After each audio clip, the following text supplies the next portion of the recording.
Where does the mothership come from? So, as a disclaimer, this episode will be more speculative than other episodes. Other episodes focused more on the facts. This one is more of a set of hypotheses and some context. So first, what is the mothership? The mothership is also called the mother plane and mother wheel. It's also called mother's plane and mother's wheel, depending on who's speaking. It was built in Japan before 1930, and it carries smaller planes that are armed with explosive bombs and poison bombs. This is all part of the Nation of Islam eschatology as taught by W.D. Farad and Elijah Muhammad. And according to the theology of Minister Louis Farrakhan, the mothership is the location, the current location of W.D. Farad and the Honorable Elijah Muhammad and the 12 scientists.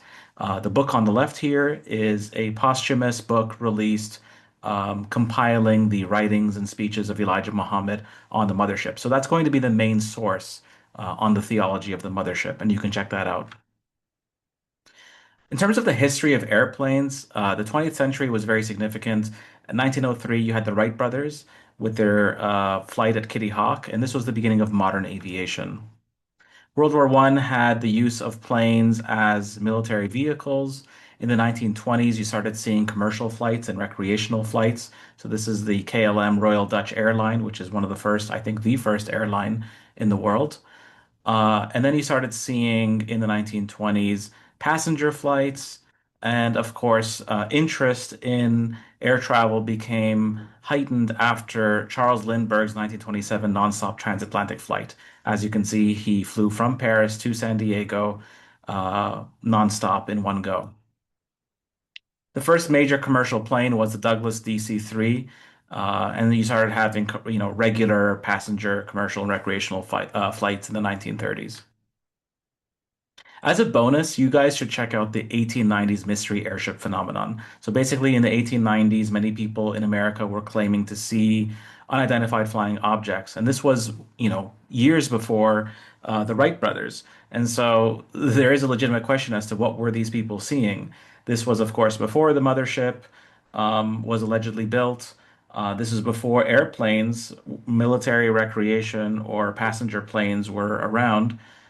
So were they seeing UFOs? Were they seeing, is this an example of mass hysteria, or was this just yellow journalism? You could look into that yourself. You also had science fiction around this time, like you had the War of the Worlds, which is the book about Martians coming to Earth by H.G. Wells. That was published in 1898. You also, in 1928, had the book The Skylark of Space, which had something kind of like a mothership that would take off and go into space. So it's, needless to say, Master Farad Muhammad grew up in a time when airplanes were new and they were a burgeoning and exciting technology. In July 1933, Master Farad Muhammad visited Hazel Barton. So his last recorded visit to Hazel Barton, his former common law wife, and his son, Wallace Maxford, was in July 1932 or 1933, according to the FBI file. Now, Hazel said that his visit coincided with an annual air show, and that air show, according to Carl Evans, was the 1933 13th Annual National Air Races. And this is the FBI file that talks about the last visit. Hazel wasn't sure if it was 1932 or 33, but the air show, of course, was in 33. So that's how we know that date, among other things. Soon after this, in September 1933, Master Farad Muhammad was arrested by police in Chicago for disorderly conduct. What he was actually just doing was preaching Nation of Islam theology in a rented hall. And they had arrested him for that, for disorderly conduct. Of course, the charges were thrown out, they were dismissed. And then Farad went to Detroit, and there he revealed to his followers that the race war would begin soon, that it would begin this year, according to Carl Evans's book, The Messenger. You can read more about this. And that's where he explained that the identified flying object sighted in Canada recently was really the mother plane. Was Farad's mother plane partly inspired by the air show just 2 months prior? You can find this in The Messenger by Carl Evans, page 117. This is the selection that is relevant. So, yeah, September 25th, police raided the building and arrested him on charges of disorderly conduct. At his arraignment the next morning, the arresting officers told the judge that Farad was arrested after citizens complained that a confidence man was preaching hatred near the intersection and was thereby disturbing the peace. The charges were dismissed. Yeah, upon his release, Farad made another self-described farewell visit to Detroit. He had returned, he told believers, to bring good news about the impending war between blacks and whites. The white man will be destroyed this year, he said. Everyone was afraid to ask him how he could be so certain, but he explained anyway. The unidentified flying object sighted in Canada recently, he said, was really the mother plane, a vehicle that resembled the description of Ezekiel's wheel in the Holy Bible. The mother plane was designed and built in Japan by our Asiatic brothers, Farad said. And when he gave the signal, the airship would release smaller ships inside its bay that would drop poison bombs on America. Only 144,000 people would survive, and all of those would be the Muslims of color, the only true Muslims. Now, I couldn't find this 1930s UFO reported in Canadian newspapers myself. Part of the reason why it's a little bit difficult is because they actually weren't called UFOs in the 20s and 30s. They probably would have been called airships or mystery airships. The term UFO, I believe, comes from the late 1940s. So you'll have to, I would appreciate any help in looking for this in Canadian newspapers because I couldn't find it. And I did speak to some prominent ufologists about this, and they didn't know about this sighting either. Um, of course, in 1941, December 1941, you had the Japanese attack on Pearl Harbor. And this was the time when the FBI took really special interest in the Nation of Islam due to its pro-Japan sympathies.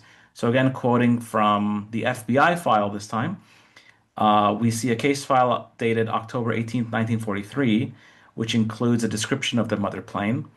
The organization has many beliefs which are fanatical, including a belief that Japan has had for many years a monster airplane known to the Muslims as a mother airplane. The mother airplane is said to carry 1,000 small airplanes, each of which carries bombs, which will be used against the white man.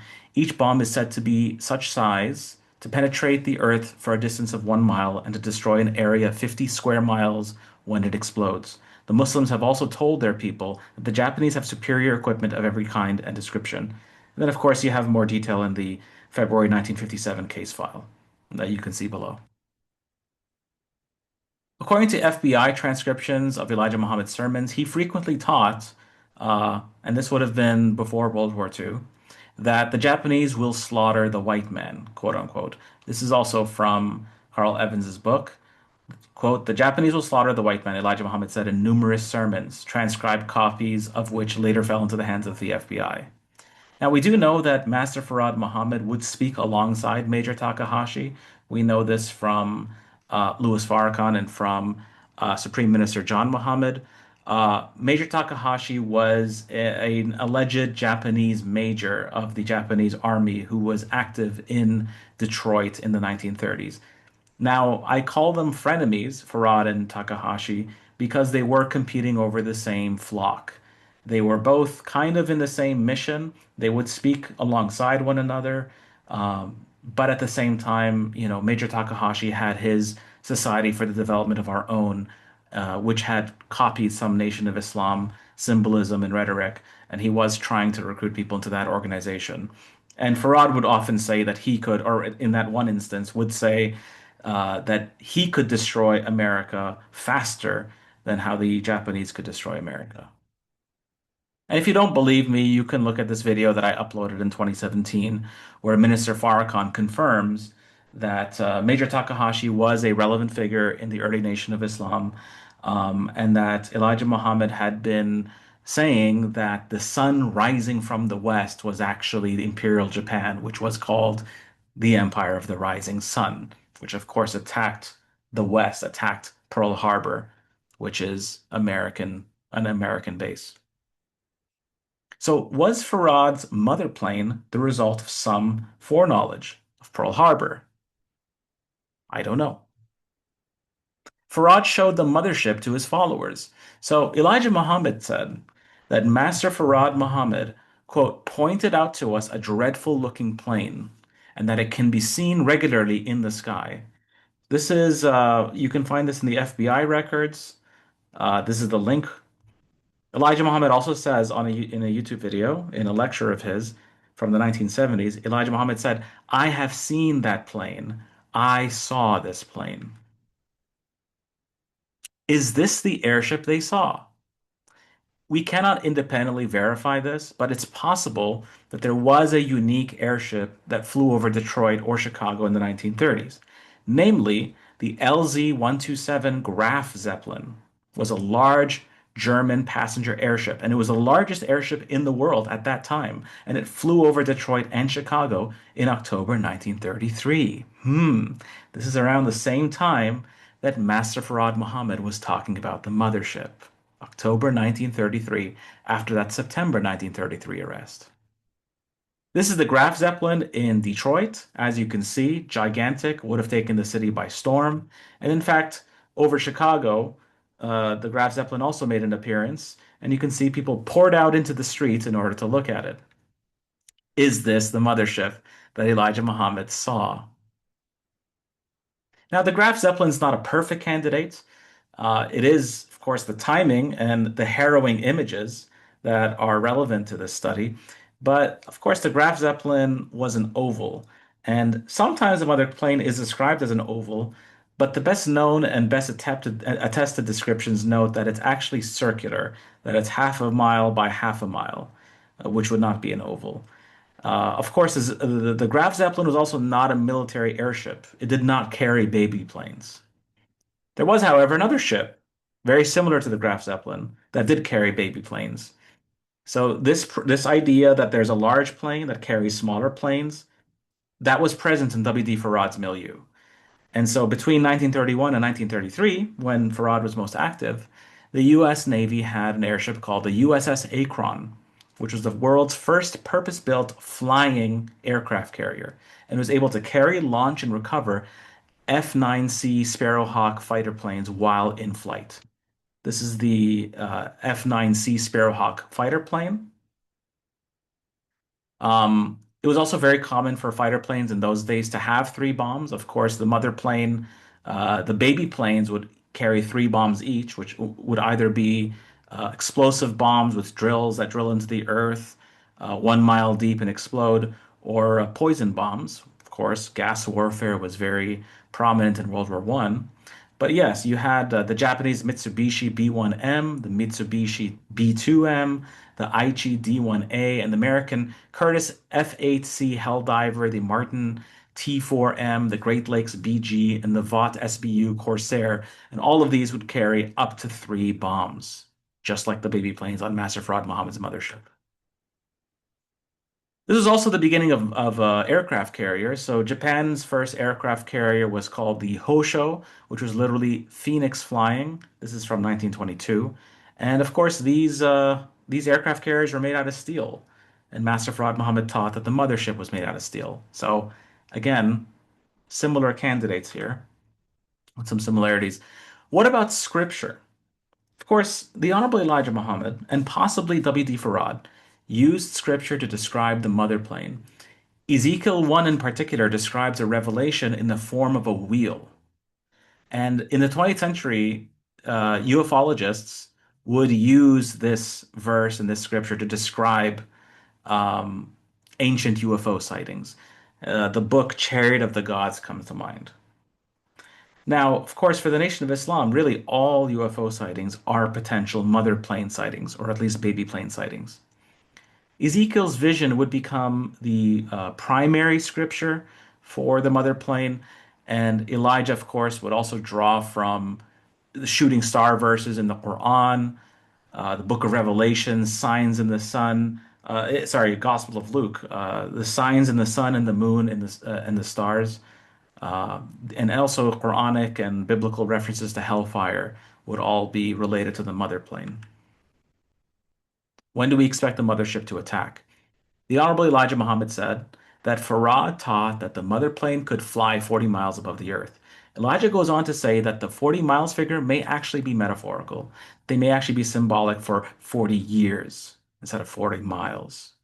Okay, and that's when the plane will go into action. You can find this in the book I mentioned before, Elijah Muhammad, The Mother Plane, page 53. And he says it right there, quote, His words could have been seen meaning 40 years in which the plane would go into action and not referring to 40 miles. This would mean that Elijah Muhammad was, at this point, expecting the mother plane to attack sometime in 1973, which didn't happen. In one recorded lecture, he had his eldest son draw a diagram of the mother plane on the chalkboard, and he told his audience, I'm trying to show you what you're going to be seeing pretty soon. And there's the link to the video. In conclusion, it's possible that the mother plane symbolized the impending war between the United States and Japan, or maybe even the United States and Germany. Of course, the Graf Zeppelin was built in Germany. The mother plane was taught at a time of interwar tension, burgeoning technological development, science fiction, and creative reinterpretations of scripture. It brought a modern flavor to the apocalypse. Instead of the onus of the end times and the apocalypse and Armageddon being on a spook god, the destruction of America will be brought about by the hands of the Asiatic people themselves. Thanks for watching. As usual, I appreciate if you subscribe and you like and you share and comment on this video.